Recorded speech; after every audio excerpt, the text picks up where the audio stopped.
Welcome back, pro wrestling fans. Welcome back, IWC. It's me. It's me. It's the G.O.C. Coming to you live to take 25 feet below the surface of the earth. Wait. Wait a minute. I'm live. And I'm taping this at the same time. Nah. Fuck it. You guys understand. Live to tape. You get the concept, right? Thanks for being back here on Guardian of Chaos, the YouTube channel, for Chaos Corner, for another edition of Story Time with the Guardian of Chaos. I'll say that to say this because I tell it like it is. There's three types of people in this world. Those who don't know what happened, those who wonder what happened, and people like the G.O.C. that make things happen. And in order to get respect, you have to start with respecting yourself. Once you do that, you open other people's minds to respecting you. Much love and respect, and thank you all for being here. Sit back and relax. Grab a coffee, grab a cup of tea, grab a bottle of agua, grab an omelet, an egg McMuffin, some oatmeal. Grab your wife, your kids, your friends, your husband. Grab your sister's ass for all I care. I'm just happy that you're here. Sit back, as I always say, and relax for story time as we continue. A Flair for the gold. Remember, bear with me. And my linguistic skills, this is the very first time that I'm reading this live. Well, it is live, and live to tape, though, and this will go right up on a premiere, so it's... Do I have to keep explaining this? One man, unique, unedited, unscripted, raw dog for you, the fans. My over 50 years as a researcher, a historian, a scout, an agent, a producer, a fan, a smart, a mark. That's right, I said it, a mark. And of course, my over 3 decades of being a pro wrestling manager from pillar to post and coast to coast and border to border that took the fucking bumps. That was booked well over 100 times a year all over the country. And came out 2 and 3 times a night for every event that I was involved in. Promos, interviews. And as I said, which most of you out there in the podcast world and the IWC and the wrestling community that do this type of content, you can't say that. And that's why you're here. To learn something. Facts. History. So when you go to the next venue, the next event, the bar, the restaurant, the tavern, the pub, a family outing, another podcast, you have actual information and stuff that you can make relatable to the people that you're talking about and understand what you're talking about and have actual knowledge. And this isn't a podcast. This is an episodic YouTube adventure. This is a show. Much love and respect. Wait, is that a heart? I'm as confused as a baby at Hooters, but I'm certainly busier than a blow-up doll at a frat party. Here we go. I don't know how long we'll go. 30 minutes, 45 minutes, whatever it takes. Ric Flair was proving to be a true wrestling enigma, whether in the United States or on a distant continent. He was putting forth an extraordinary effort on the road, and his unremitting dedication to the back-breaking championship schedule was second to none, unlike today's champions. Go to my community page here on Guardian of Chaos, the YouTube channel, and you'll see what I put up in the last 24 hours, courtesy of Brandon Thurston and WrestleNomics, and the actual statistics from AEW and WWE and the breakdown of each star, superstar, talent, worker, female and male, and how many matches they actually have a year. It's disgusting. It's disturbing. I get it. Some people say chaos. What are you complaining about? They're working smarter, not harder. They don't have to go through all the BS of the territory days and the 70s and the 80s and even into the 90s. Well, I don't agree with it.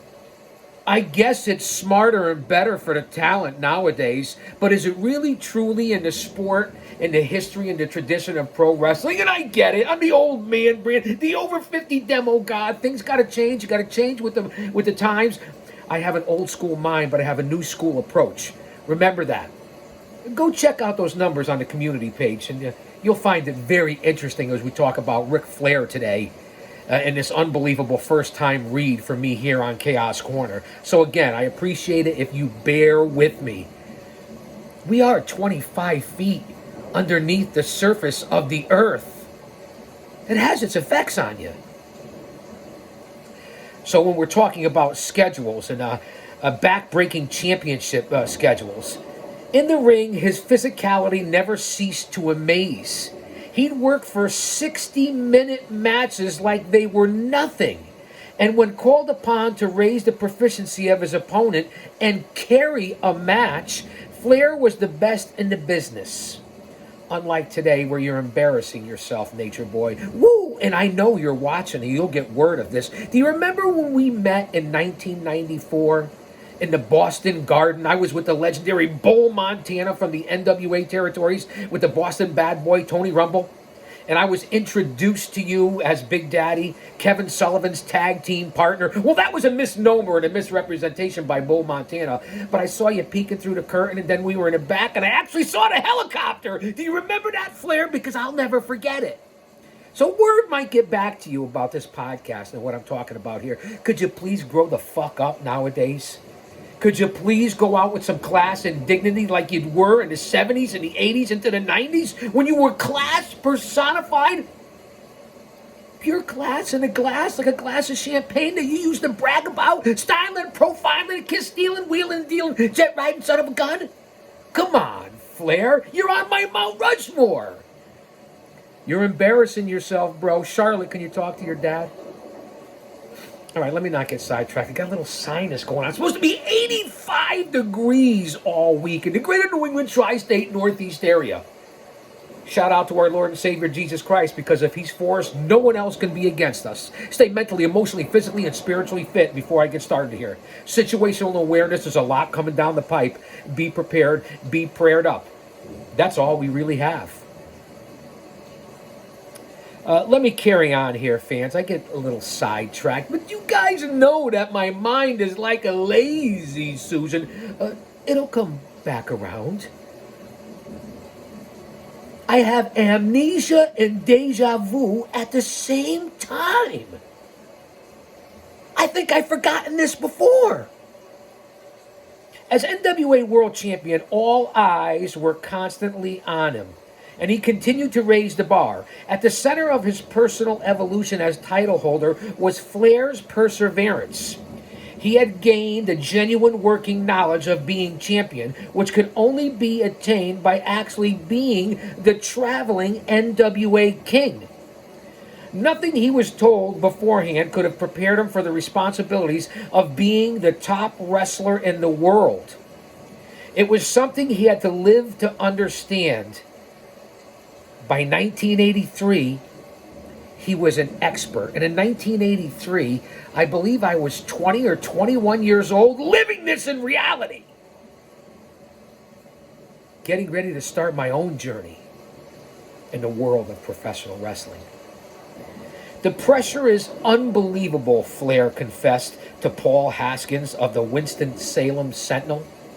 You have to be ready every night. It takes a tremendous amount of wrestling skill and knowledge. To be the best, you have to put a lot of time into your trade. Haskins had a similar experience interviewing Flair on the Kate Mast of the Rings Wrestling magazine. Flair's tone was again perceptibly different from that of the character he portrayed on television, which nowadays in 2024, is it really that different? That's why I keep saying, Rick, come on, man. Go out with some class and dignity. I'm giving you the good, the bad, and the ugly. That's my honest truth here. I mean it from the bottom of my heart. He was laid back and candid, and as Haskins wrote, he exhibited a soft, articulate voice that was the opposite of his excitable TV persona. This side of Flair was endearing to members of the press and fans he met behind the scenes. Many loyal enthusiasts, particularly in the Mid-Atlantic area, had gotten to know Flair over the years and appreciated the kind nature he displayed, whether it was an autograph, a handshake, or simply a smile and a nice word. An ardent wrestling supporter named Donna Kay Crawford from Pleasant Valley, Virginia, was one of those fortunate people. In 1981, the 30-year-old turned her interest in the sport into a part-time hobby, organizing the official Ric Flair fan club, which were big back in the 70s and 80s. With wrestlers' blessing, joined by her husband, Steve, she formed a personal friendship with Flair and saw his sweet-tempered qualities during visits when shows were held in her area. Membership in the exclusive club was $8 per year, and Crawford sent out quarterly newsletters with updates, match results, and articles. In addition, she went out of her way to coordinate gifts for Flair on behalf of the group. And in December 1982, Crawford hand-delivered an engraved gold pocket watch to the NWA champion. Photos of Flair opening the present appeared in a subsequent newsletter. To all my sensational fans, Flair wrote in a special note to the membership, "Thank you so very much for all the support and vote of confidence. Your friend always, Rick." Toward the end of February 1983, Flair ventured to the South Pacific for an extended tour of New Zealand and expressed how much he was enjoying the country of Colin Grimsby. "It's been a tremendous opportunity for me to come over here," he said. "I find the people have been tremendous. I find the country to be beautiful just as I heard it was. I'm really enjoying myself. I've been able to look around quite a bit in the 4 days I've been here, and of course I'm looking forward to the next 6 days." Flair talked up Mark Lewin, a.k.a. who went on to be the Purple Haze, a veteran battler from Buffalo, New York, say that 3 times fast, whom he faced at least 5 times during the run, as well as promoter Steve Rickard, his opponent on 2 nights. It was said at the time that Flair was going to take a much-needed vacation to Honolulu. Pehea oi me lihini kane, pupule, wiki wiki, mahalo, and aloha to all my brothers in the South Pacific. Following the grueling series in New Zealand, which ended on March 4th, but it's likely he was forced to cancel those plans at the last minute. Remember, fans, bear with me, okay, because I'm reading this for the very first time live with you. So let's see how my reading skills are here on Chaos Corner. While it's impossible to know the exact travel times and route taken, flights from Auckland, New Zealand to Los Angeles with a stopover in Honolulu took in the neighborhood of 14 hours. Adding another 5 hours to fly to the East Coast, it's conceivable that Flair wrestled in Hamilton, New Zealand on the evening of Friday, March 4th, then traveled 19 hours to make a Saturday morning appearance in Atlanta on March 5th. This is taking into consideration that New Zealand is 18 hours ahead of Atlanta in terms of time. Give or take other factors such as potential delays, it's possible that Flair was at the WTBS studio filming a match against Denny Brown on the morning of March 5th on just a few hours of sleep.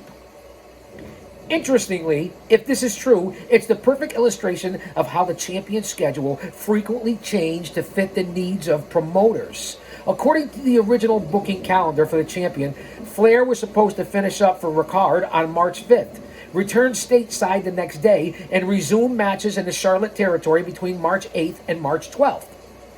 In the Mid-Atlantic region, Flair continued his feud with former tag team partner Greg the Hammer Valentine. On March 12th in Greensboro, they were the co-feature for a huge show at the Coliseum and wrestled for an hour to a draw. The other half of the main event saw Ricky Steamboat and Jay Youngblood dethrone Sergeant Slaughter and Don Cornudle for the NWA World Tag Team titles. On top of more than 15,000 people in attendance, thousands were turned away in what Coliseum assistant manager John Bryson said was the venue's first sellout outside the annual Thanksgiving program.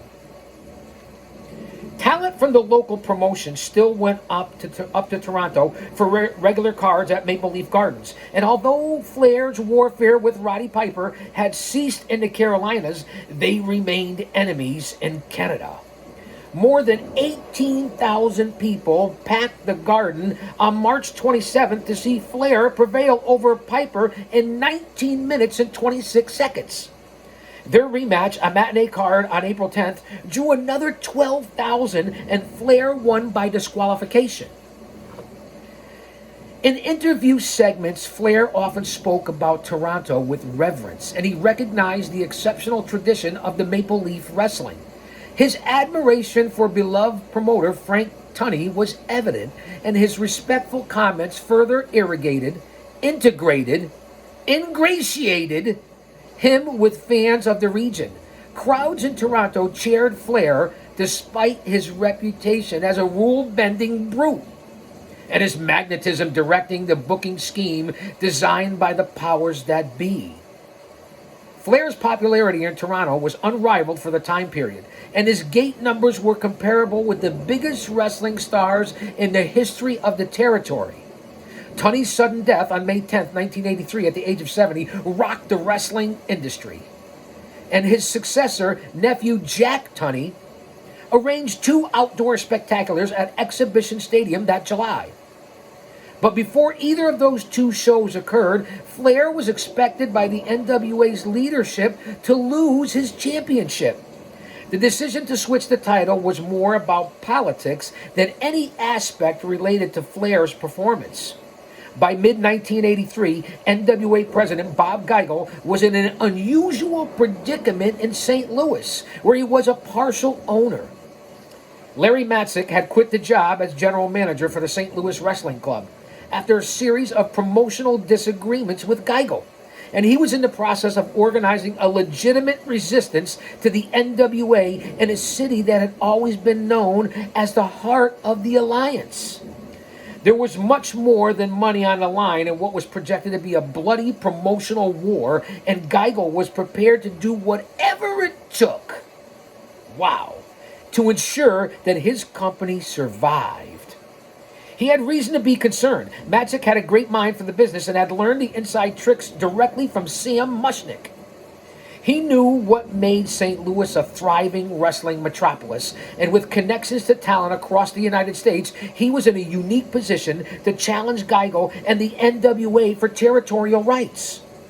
To strengthen his opposition to Matzik, Geigel wanted his partner in a St. Louis promotion, Harley Race, to regain the NWA World title. They felt that featuring the championship throughout the summer would give them the edge they needed to silence Matzik's effort and regain sole possession of the city. The title change would happen at the Kiel Auditorium in St. Louis as well. And that in itself was a significant event in the NWA's favor.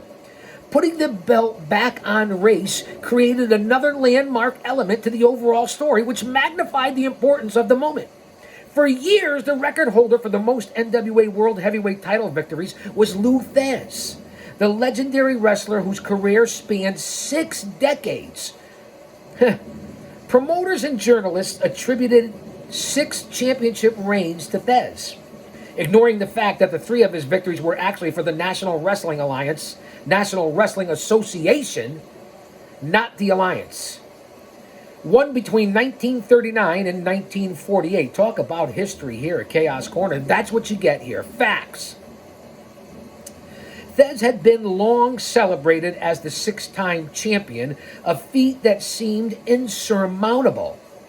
On May 1st, 1981, in Gainesville, Georgia, Harley Race had tied Thesz's record when he beat Tommy Wildfire Rich, for his 6th NWA World Heavyweight Championship.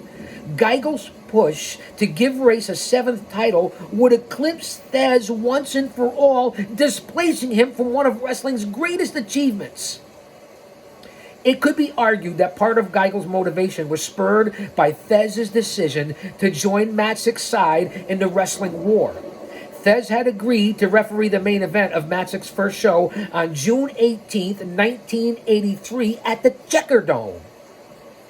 Even though Matzik had strong connection to Mushnick, the NWA's longtime leader and its greatest proponent, his promotion was considered an outlaw group and an enemy of the alliance. For that reason, Geigel was going with a nuclear option. How apropos in 2024 with all the wars going on and what could be pending here for the United States of America and the world. Let's pray, fans. Let's pray. For that reason, Geigel was going to go nuclear, as I said. A world title change to give Race a record 7th championship victory. St. Louis was Thesz's hometown, and the symbolism of purposely diminishing his standing in that city, of all places, was not lost on astute observers. With unlimited respect for Race, Flair was on board with the plan to help the NWA, and he did an angle with Race on St. Louis TV to build excitement for the historic bout. During an interview segment in the ring with television host Mark Matthews, Race confidently spoke about winning the 7th NWA title, only to be confronted by Flair, who angrily denied it was ever going to happen. Feigning like he was going to walk away, Flair sucker punched Race, but the latter quickly got the advantage and busted Flair open with a series of headbutts. The crowd in St. Louis cheered Race as he briefly held up the NWA belt after the fight, and fans were eager to see their championship match on June 10th, 1983 at the Keel. Flair spent June 4th through the 8th touring Japan. Konnichiwa, bitches. Arigato from the Chaos-san. Including a 60-minute clash with Jumbo Tsuruta on the last night of the trip in Tokyo, before he made the long journey back to the States to engage Race in St. Louis. Race was dominant from the outset, and the audience enjoyed watching him batter Flair with his deep repertoire of maneuvers and holds. Utilizing a suplex, he pinned the champion to take a 1-0 lead in their best-of-3 falls contest. Flair was more aggressive in the second and attacked Race's legs, leading to a win with his figure-4 leg lock. In the third fall, the momentum shifted back and forth, and each wrestler attempted a succession of moves to capture the fall. Flair applied a sleeper hold and an abdominal stretch, in addition to the figure-4, while Race went for his famed Indian deathlock. The challenger attempted a vertical suplex, but Flair dropped down behind him, lifting Race up for the belly-to-back suplex instead. Referee Sonny Myers began counting as the shoulders of both men were on the mat. Just before he got to 3, Race lifted up his left shoulder and won his 7th NWA World title.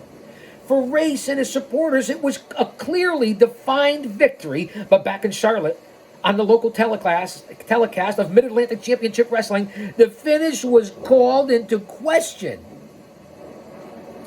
Again, fans, I'm reading this for the very first time here on Chaos Corner, live with you, the viewers. In fact, it was stated that Flair's opposite shoulder, away from the camera, might have gotten up in time, and that Race had received a favorable decision because he was in a friendly city. Despite any objections, the title change stood, and Flair sought retribution in a rematch. He didn't have to wait long. Over the next 11 weeks, Flair wrestled Race at least 17 times. Let me fucking say that again for everyone in the back.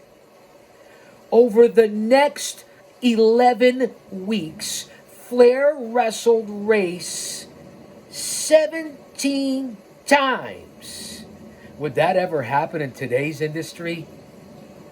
The answer? Bueller? Anyone? Bueller? The answer is no. Remember the time frame in the history and why I don't understand all you current day geeks, dweebs, neckbeards, mouth breathers, virgins, goons. I don't understand why you don't get it.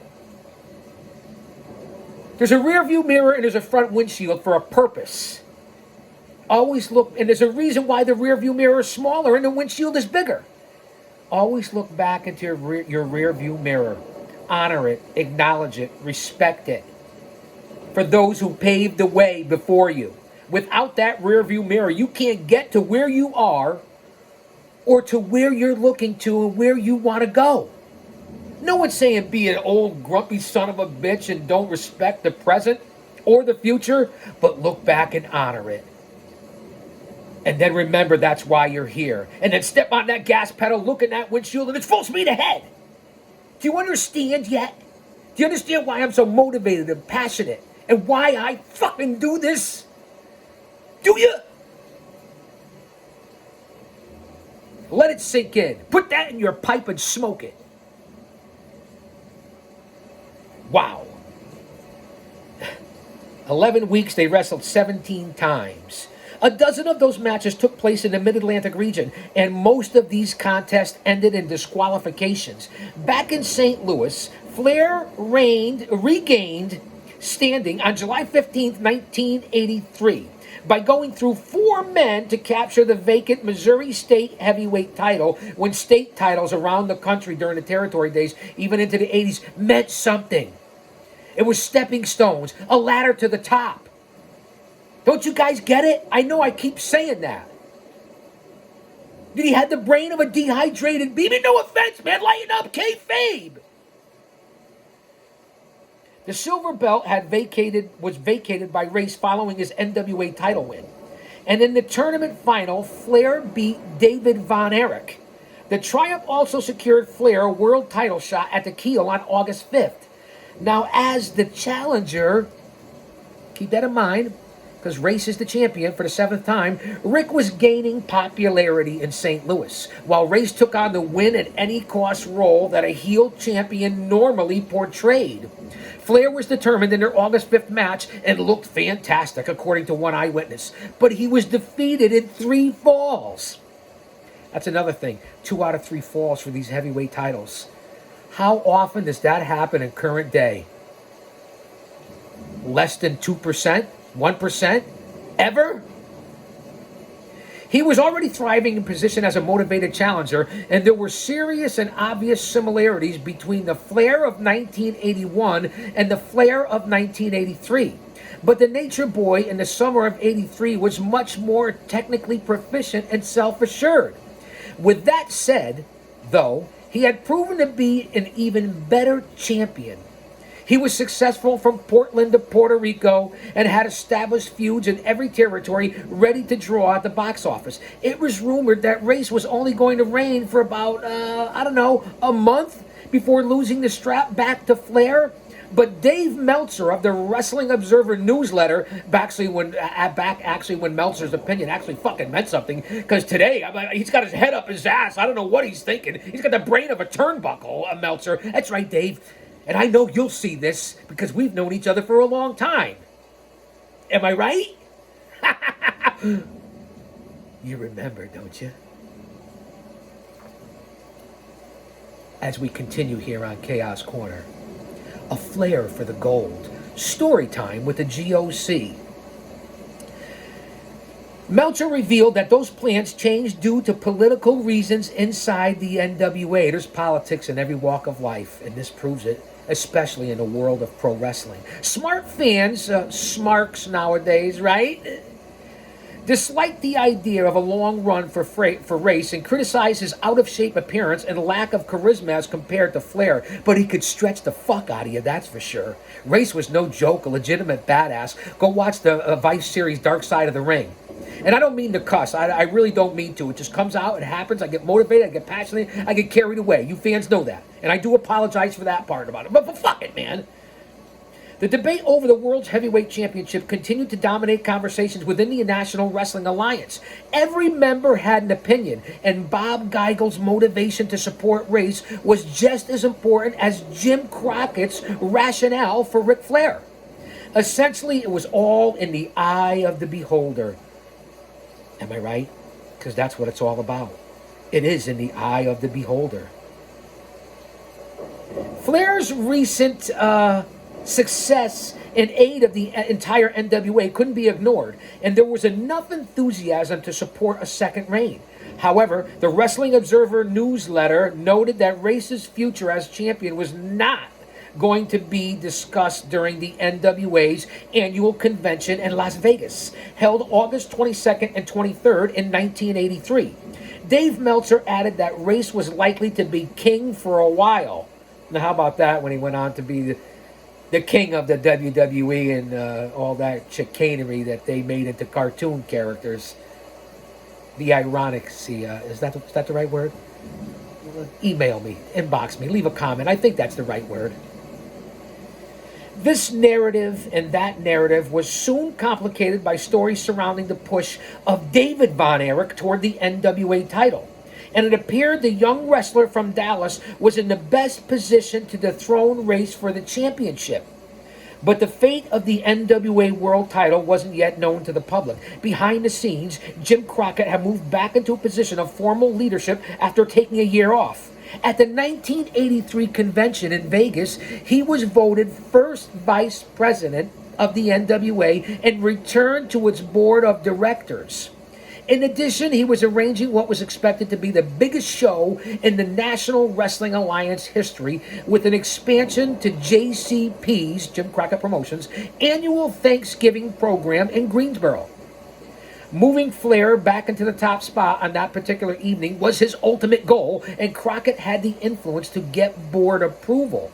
In the meantime, a gripping angle developed on the weekly Mid-Atlantic Championship Wrestling telecast. You knew what I was saying. It started with a promo by Harley Race standing with an open briefcase of cash, offering $25,000 to anyone who could knock Flair out of action. In other words, a bounty. And you guys know my background with that, right? I think you do. Among the first attempting to seize the money was Dick Slater, a roughneck from Florida. A bounty for injuring a wrestler was nauseating to the general wrestling public, but it was good for TV and made good for TV. It made for good TV as well. Tomato, tomato, potato, patata. The drama unfolded during a televised match between Flair and Race from the Civic Center in Greenwood, South Carolina, on September 10th, 1983. Late in the bout, Flair was in control of the fight, but Slater rushed ringside to help the NWA champion. The odds were evened up when Bob Orton Jr., a babyface loyal to Flair, ran out to stop Slater's interference. Then in a shocker, Orton suddenly attacked Flair, leaving fans in utter disbelief. Orton and Slater assaulted Flair with instant intent to maim and earn the $25,000 bounty by putting the blonde grappler out of action with a neck injury. The footage of Flair stretchered out was gut-wrenching for his supporters. And hearing Race's diabolical laughter, they wanted Flair to return for vengeance. Diabolical laughter.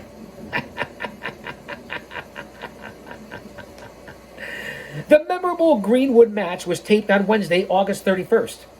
The weekend before that, Flair experienced a major moment in his personal life as he wed Beth Harrell at the St. Stephen Methodist Church in Charlotte. The wedding service held on August 27th was presided by Minister Bill E. Bass, and Jim Crockett served as Flair's best man. Roddy Piper and Rick Steamboat were also a part of the wedding party.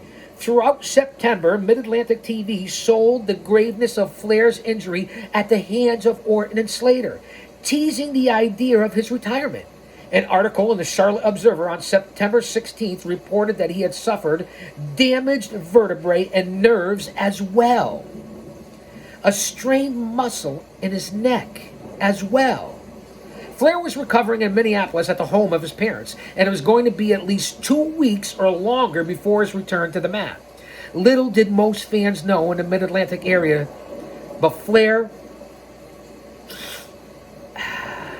wasn't injured at all. Kayfabe was alive, baby! There's that diabolical laugh again. He left the territory following his bout with Race to spend time in the Caribbean and Florida, balancing ring engagements and his honeymoon with Beth. On September 16th, he appeared in St. Louis and lost the Missouri state title to David Von Erich.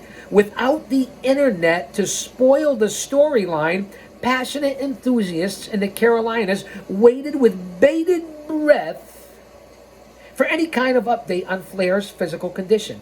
Finally, the Nature Boy commented during October 1st broadcast of Mid-Atlantic Championship Wrestling. and his words were the antithesis of what his faithful fans wanted to hear. Wearing a neck brace, he expressed thanks to his followers and stunned everyone watching by, announcing his retirement from professional wrestling. The news was shocking on every level, but fortunately, the retirement didn't last long. Later in the show, Flair rushed to the ring during a tag team match featuring Bob Orton and Dick Slater, and despite the brace protecting his neck, he was ready to engage both men with every fiber of his being and to equalize the 2-on-1 scenario. He had a trusty baseball bat. The crowd exploded as Flair chased Orton and Slater with unbridled fury and then told Bob Caudle that he wasn't going to hang up his boots anytime soon. To quote Ric Flair, "It'll be a cold day in hell when someone can walk out here and make fun of me, put me in the hospital, try to break my neck, try to end my career, and most of all, try to take the greatest sport in the world from me," Flair exclaimed, and I quoted. Ripping off his neck brace, Flair continued, "Orton, you and Slater will go to your grave because of me." He also had words for Harley Race and made it crystal clear he wanted the gold NWA belt back. The fiery performance was everything the promotion needed in the lead up to its 23rd annual Thanksgiving Spectacular in Greensboro. Dubbed Starrcade 83. That's right, a few years before the original WrestleMania. Closed circuit, pay-per-views, big events. There was Starrcade by the NWA. Starrcade 83, the special program on November 24th, was a much more elaborate production than in years past, and it featured closed-circuit television outlets in several states. Let that marinate. Flair coined his own name for the event, calling it a Flair for the Gold, which was characterized his charge toward the NWA belt, and fans were firmly behind him. The show was essentially built around Flair and his incredible resurgence after what was believed to be a career-ending injury. He was fit and fully prepared for the Ultimate Championship contest against Race on pro wrestling's biggest stage to date. On that extraordinary occasion, a sold-out audience of over 15,000 people hushed as the lights to the Coliseum went out prior to the main event. The darkened venue was illuminated by laser lights and a huge disco ball hanging from the ceiling. The classic tone poem, also Sprach Zarathustra, played through the house speakers, creating a powerful sensory experience for those in attendance. I think I pronounced that correctly. Also Sprach Zarathustra. Flair emerged from the dressing room area in iconic blue Olivia Walker robe, extending his arms out to display the elegance of the flowing, bedazzled garment.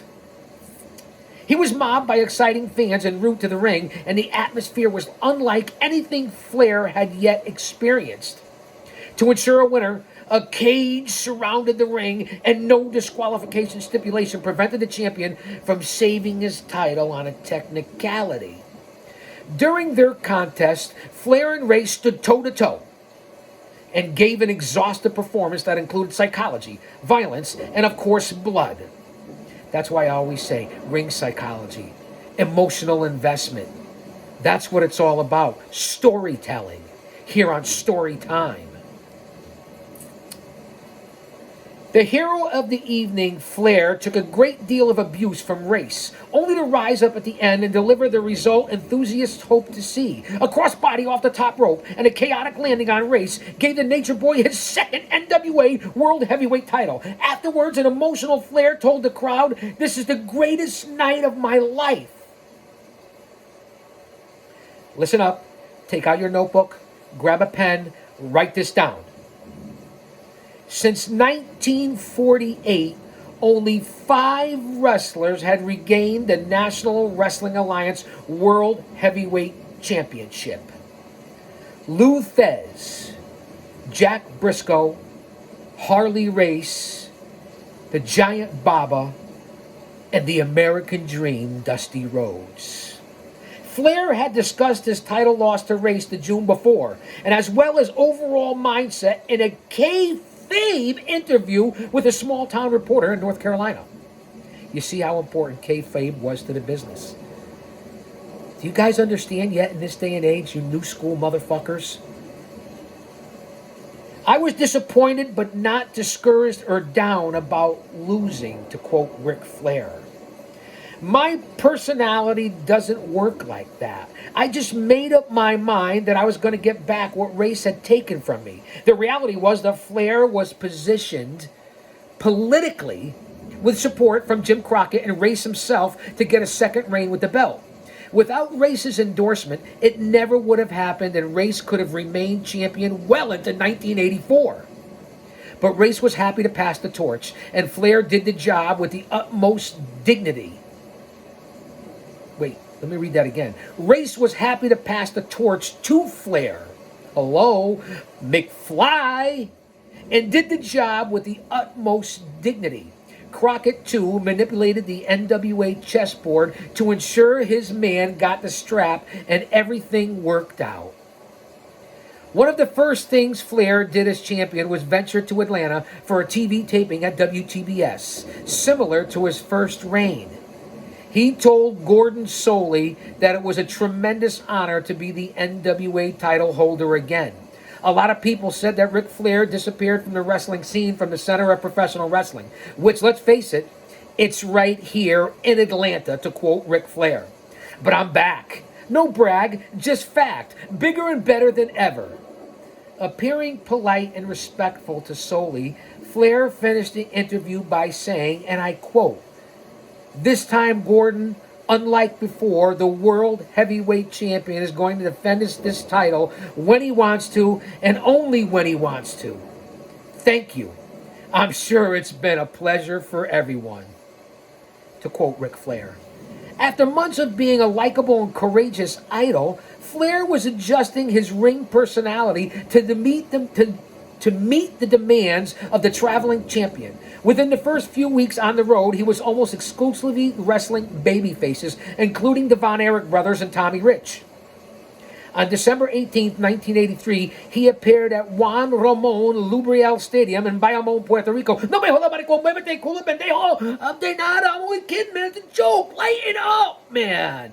To all my Spanish-speaking friends out there. For a showdown with local world title holder Carlos Colon.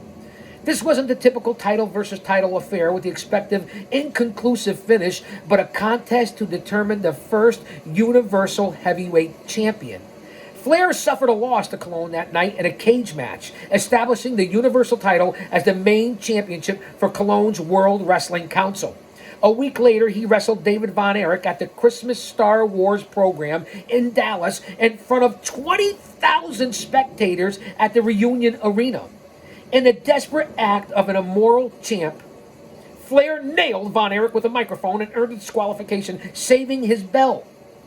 Referee David Manning told Flair, "Everyone in the building knows you don't deserve to be world champion." The local crowd agreed wholeheartedly. As a matter of perspective, stand by, fans. It wasn't a month earlier that Flair was being lauded for his miraculous victory over Race. Flair was back on top of the world, doing his job as champion at the highest possible level. As for Von Erich, he was on a very short list of exceptional challengers, and his popularity, along with brothers Kerry and Kevin, had propelled him into a rarefied category of wrestling superstars.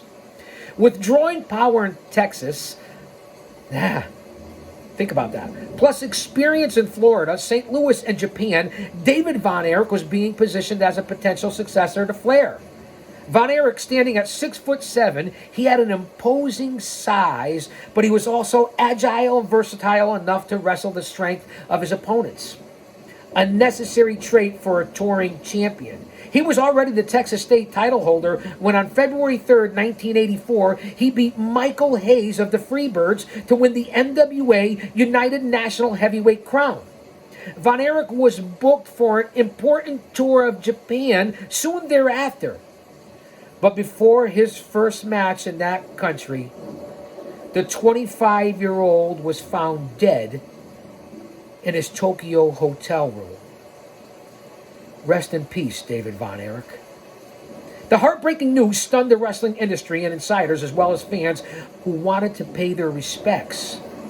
Flair was in the midst of a swing through Florida and following a grueling 60-minute Broadway with Barry Windham on the evening of February 14th in Fort Myers.